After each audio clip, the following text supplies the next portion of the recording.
सामर्थ्य संत संघालाच लाभावे. तपोवनामध्ये 1800 झाडांची एकूण एक जी भूमिका आहे ती कदाचित आजपर्यंत या व्यासपीठावरती पोहोचलेली आहे की नाही याची शाश्वती नाहीये. परंतु ज्यावेळी त्या झाडांना वाचवण्यासाठी त्यांच्या पिंकाळ्या स्वतःच्या कानापर्यंत ज्यावेळी यायला लागतील त्यावेळी त्यांच्यासाठी सामर्थ्याची भूमिका इथल्या वारकरी परंपरेने नेमकी कुठल्या स्वरूपात घ्यावी. वृक्षवल्ली आम्हा सोय रेवंचरे पक्षीही सुस्वरे आळवली की हा जर आवाज हैदराबादच्या वेळी कानावरती पडला असता तर हैदराबाद सोबत आपल्या त्या भूमिका देखील तितक्याच चांगल्या झाल्या असत्या. म्हणून ज्यावेळी एखाद्या कुंभमेळ्याच्या प्रसंगी आम्हाला आमच्या भूमिका ठरवाव्या लागतात त्यावेळी दांभिकपणा बाजूला ठेवावा लागतो. दांभिकपणा बाजूला सारल्याची भूमिका स्पष्ट व्हायला लागतात आणि त्या भूमिका स्पष्ट करण्याचं सामर्थ्य कोणी जर दिलं असेल तर ते इथल्या वारकरी परंपरेनं वारीनं दिलेलं आहे. तेच सामर्थ्य तुमच्या समोर घेऊन आलेलं आहे, तुमच्या समोर मांडण्याचा प्रयत्न करत आहे. तात्विकदृष्ट्या तांत्रिकदृष्ट्या 1237चा एकूण जो इतिहासाचा वारीची पार्श्वभूमी आहे त्या साऱ्या वारीच्या पार्श्वभूमीमध्ये संत साहित्याने केलेली एकूणची भूमिका आहे. या साऱ्या भूमिकांचा सकाळपासून जो ओहापोह झालेला आहे तुम्ही पुन्हा करण्याचा प्रयत्न करणार नाही.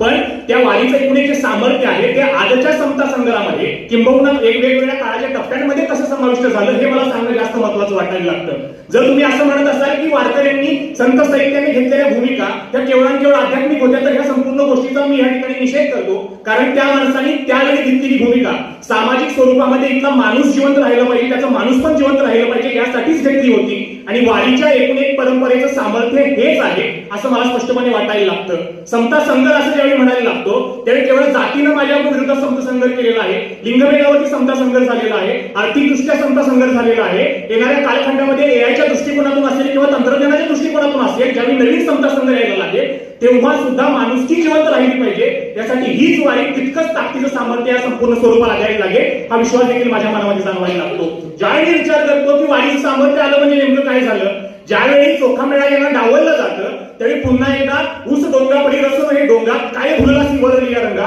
चोखा डोंगा परी भाव नाही डोंगा काय भुलला सिवरली या रंगा हे बोलण्याची ताकद ज्या माणसामध्ये निर्माण करण्याची क्षमता निर्माण होते ती क्षमता निर्माण करण्याचं सामर्थ्य वारीमध्ये असतं. माझ्यासारख्या विद्यार्थ्याला आज इथं येऊन ती भूमिका मांडण्याचं सामर्थ्य यायला लागतं. जरी कदाचित मी एक भूमिका मांडली की ह्या सभागृहामध्ये उपस्थित असणाऱ्या काही विशिष्ट वर्गाने या सभागृहातून बाहेर जावं आणि तुमची भूमिका काय आहे मला सांगावं. जर वारकरी परंपरेमध्ये असणाऱ्या अंतर्गत जे भेद असतील, अंतर्गत जे वाद असतील त्या वादांना समाविष्ट करून त्यांच्या विरोधात स्वतःची भूमिका मांडण्याचं सामर्थ्य जर वारीमध्ये असेल तर वारी स्वतःमध्येच चाललेली निरंतर परिक्रमा आहे, परंपरा आहे आणि त्या परंपरेची ताकद ही समता संग्रहाला सुद्धा समांतर पातळीवरती आली ही भूमिका स्पष्ट आहे.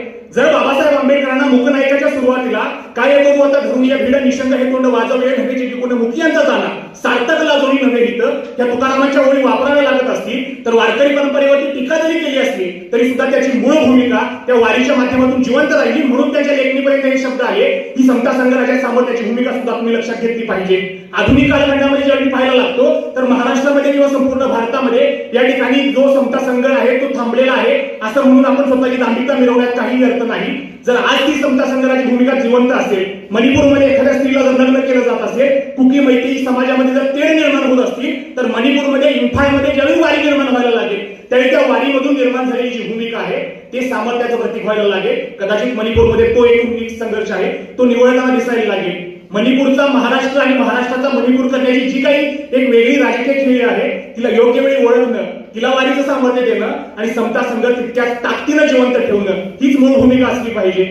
आणि ज्यावेळी संपूर्ण कीर्तनकारांच्या भूमिकांकडे मी पाहायला लागतो कीर्तनकारांवरती टीका करण्यात काही एक अर्थ नाहीये पण कीर्तनकारांच्या भूमिकांमधून येणारा समाज कसा घडायला लागेल, कीर्तनकारांच्या खांद्यावरती असणाऱ्या जबाबदाऱ्या नेमक्या कुठल्या आहेत याचं भान त्यांनी स्वतःहून निर्माण करणं, आपली जी परंपरा आहे त्या परंपरेचं एकूण जे वर्गीकरण आहे ते स्वतः लक्षात घेणं आणि त्यातून नवीन परंपरेला जन्म देणं हे वारीचं सामर्थ्य आहे. तेच समता संघाला लाभावं ही माझी अपेक्षा आहे.